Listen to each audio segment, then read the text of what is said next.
We agreed not out of desire, but because we found ourselves with no alternative. When they arrived, just the two of them, I remained silent. I allowed them inside, and my husband had to see it all unfold. Just a brief note, for this story I aim to delve into a theme that's a touch darker than my usual fare, offering a slightly different perspective. I trust you will find it enjoyable. I can't wait to hear your thoughts in the comments. We appreciate your presence. Let's get started. We can still stop this, he said, his voice carrying a hint of self-assurance as if he were trying to convince himself. I averted my gaze from him. My gaze was locked onto the floor, following the intricate design of the carpet I had already vacuumed twice. Whatever it takes to keep my hands occupied. Everything except contemplating the impending events. We can choose not to proceed with it. His voice rose in volume, and I let out a slow breath through my nose. Absolutely, we do. He faced me on the couch, his leg twitching restlessly. The fear was palpable in his gaze, desperately seeking an alternative, any alternative to this fate. We'll come up with a solution as we always do. Not this time, no. I gazed at him then, truly gazed. The man I chose to spend my life with. The man who once enveloped me in safety now sits beside me, gripped by fear of my next move. I told you, you just don't get it. The clock is ticking. We require the funds. This is our sole option. The words carried a bitter flavor despite the fact that we had revisited this conversation countless times before. This isn't what I desired. I never asked for this. What we needed and what we wanted had diverged. He shook his head, his hand clutching his knee as if it could tether him to something tangible. I can hardly believe we're really going through with this, he murmured. I can't either. I blinked forcefully. My throat was constricted. I was far from calm. I was keeping it inside. Do you really believe this is what I desire? I inquired. My voice faltered on the final word. The mere thought of it fills me with disdain. The silence in the room was palpable. The very walls seemed to pause, as if they were holding their breath. My heart raced in my neck as if it were desperately trying to escape. He leaned in, resting his elbows on his knees, his gaze fixed on the floor below. I will remain. I won't let you face them by yourself. I'm aware. If you choose to stop, we won't hold you back. He lifted his gaze. His lips were slightly parted, as if he was ready to engage in a debate. Yet all words had been exhausted. With trembling hands, I smoothed the front of my dress. My skin felt uncomfortably tight, each moment elongated, as if we were poised on the brink of a precipice. Suddenly, there was a knock at the door. The knock resonated through the silence. I remained still, simply inhaled. Gradually, with a sense of determination, I was attempting to reassure my body that this was acceptable, that I was capable of achieving this. I claimed the top spot. I sensed my husband move behind me, with hesitation. As I pivoted toward the hallway, I sensed his hand gently settle on my shoulder. Only for a brief moment. Simply a reminder that I'm still by your side. I made my way to the door. As I opened it, their eyes were already fixed on me. Two individuals. 1 year older, possibly in his 50s. It exceeded my expectations in height. The other one is younger, leaner, and sharper looking, likely around my age or even younger. Not a single smile graced their faces. No salutations. Do not include any names. They entered without a word of permission. My husband trailed quietly, gently shutting the door behind them. Silence enveloped us. They failed to take in their surroundings. Not a single word was spoken. A small black bag was placed down near the wall by one of them. I didn't inquire about its contents. I had no need to. I indicated this direction. I spoke with unwavering confidence. I chose not to allow it. I guided them through the corridor. The sound of their footsteps echoed ominously behind me. Measured and intentional. My husband remained by my side, his stride perfectly in sync with mine. As we approached the bedroom door, I took a brief moment to pause. I pushed it open and stepped inside. The ambience was dimly lit. The bed has been neatly arranged.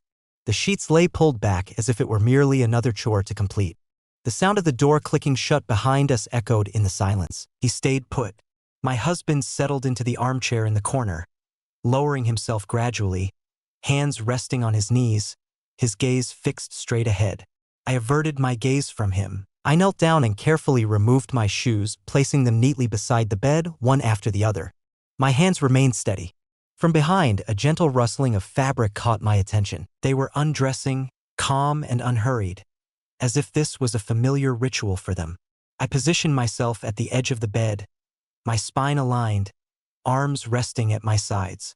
I gazed intently at the wall opposite me. The younger one drew near before he even came into view. He remained silent. He lifted his hand and softly swept my hair away from my shoulder. His hand hovered, radiating warmth and familiarity, yet feeling entirely out of place. I stood my ground. He leaned in closer and pressed his lips against mine. Precision in software. A trial run. I held back from kissing him in return. I stayed right where I was. I allowed it to unfold. I remained completely still. Next, the elder one took a step forward. Before I could even respond, their hands were already upon me. Intentional. Quick. Uninterrupted. The straps of my dress slid off my shoulders, the fabric cascading to the floor as if it had lost all purpose.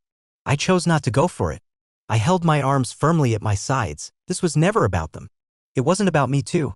It was centered around our essential requirements. The younger one drew closer, their warm breath caressing my skin. His hold persisted. Strong, unquantified, seeking no validation. The elder one descended, providing me support from behind. His breath filled the void I attempted to ignore. I tightened my jaw, remained motionless, pushed through it, refrained from feeling. I gazed intently at a fissure in the wall, a small imperfection in the molding. Anything that remained still. Silence enveloped them. They kept going without a pause. To them, I was invisible, simply a call to action. I remained unshaken. I kept my eyes wide open.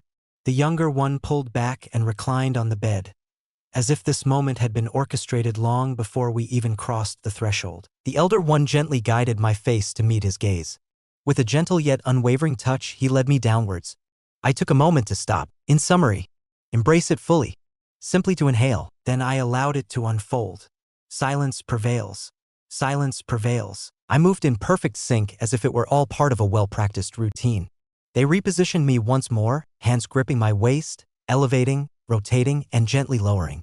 I found myself positioned above the younger one, precisely where he anticipated I would be. My palms pressed against his chest, finding stability in the moment. That concludes everything. He moved beneath me, swift and resolute. I took a deep breath, maintained it. As I stood there, I sensed the other one drawing nearer. His fingers wrapped gently around the nape of my neck. The other leaned in, providing support once more. I remained silent. No resistance was offered. A figure shifted beneath me. The other maintained his grip. They never inquired. I felt nothing. Not at this moment. Continue to breathe. Stop overthinking. Stay calm. Next, more adjustments. They shifted me aside and positioned me onto my back. The elder one bent forward first. The younger one trailed closely, floating just above. The rhythm was absent. Only motion, simply a matter of repetition. My head swayed with the rhythm.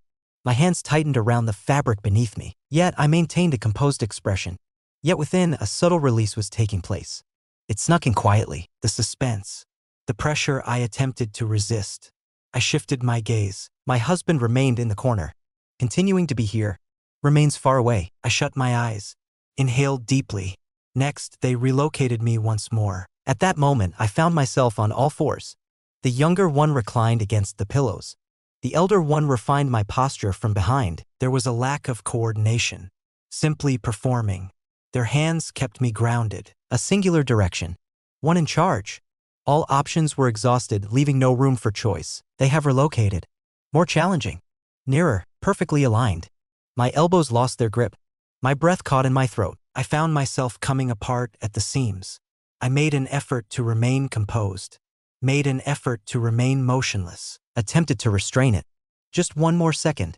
Only one more. However, I was unable to. I broke apart.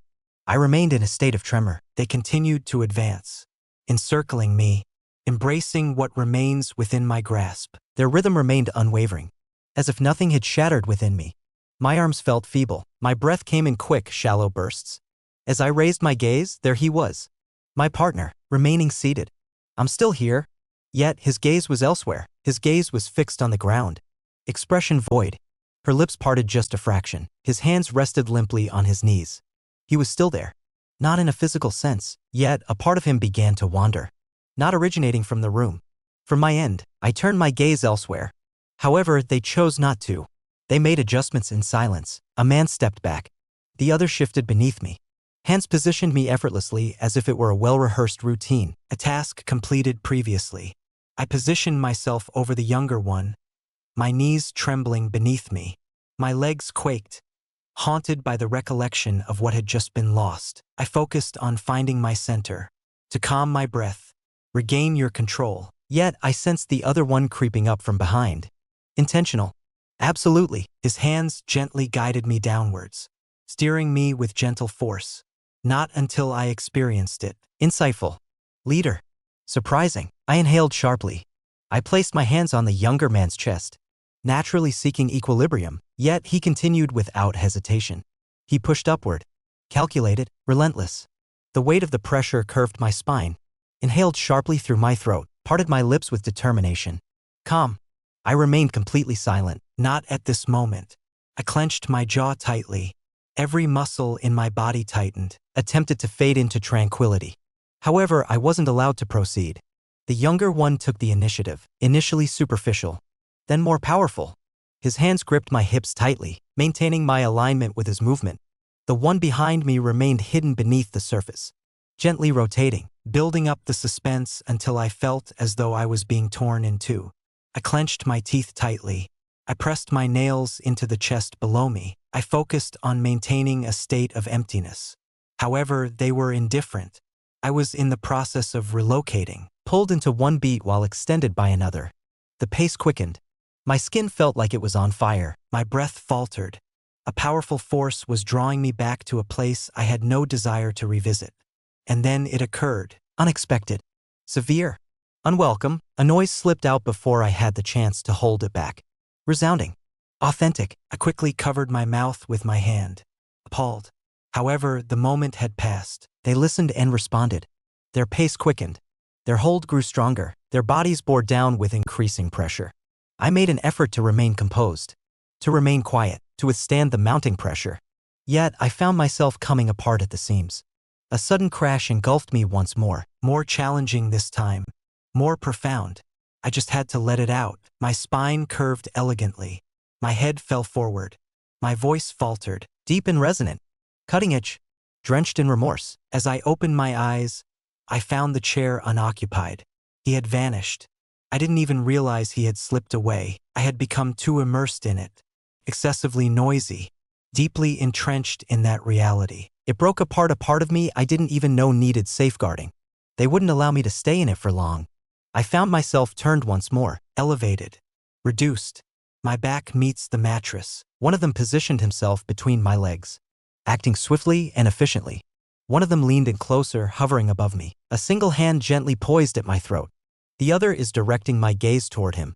I was powerless to prevent it. I couldn't even bring it to a halt. They synchronized their movements perfectly. Systematic. Refined. Absolutely. I made another attempt to remain silent, yet the sounds broke free. Inhale sharply. Quick breaths, a jarring sound that felt foreign to me. I pressed my lips together tightly. Apply more pressure. Refrain from offering them additional resources. Ensure it doesn't rise again.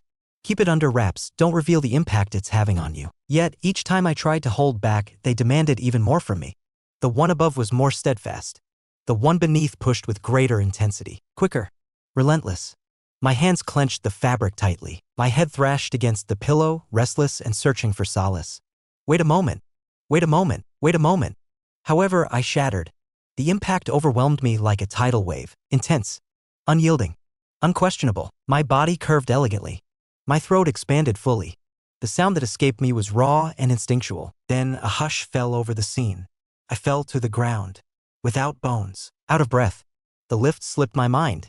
Out of nowhere, I found myself soaring through the air, suspended in their grasp, movement in sync with theirs, limbs relaxed, trailing by one below, relentless, complete. I had nothing remaining within me to continue the struggle. Their rhythm remained unwavering. The burden, the drive forward, the manner in which they seized it all. It shattered my defenses. I did not ascend. I sustained a fracture. As my voice slipped away once more, I sensed the final remnants of my strength fading alongside it. The individual behind intensified their hold.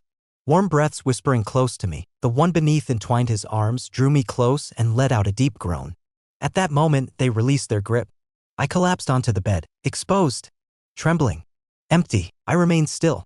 I was unable to.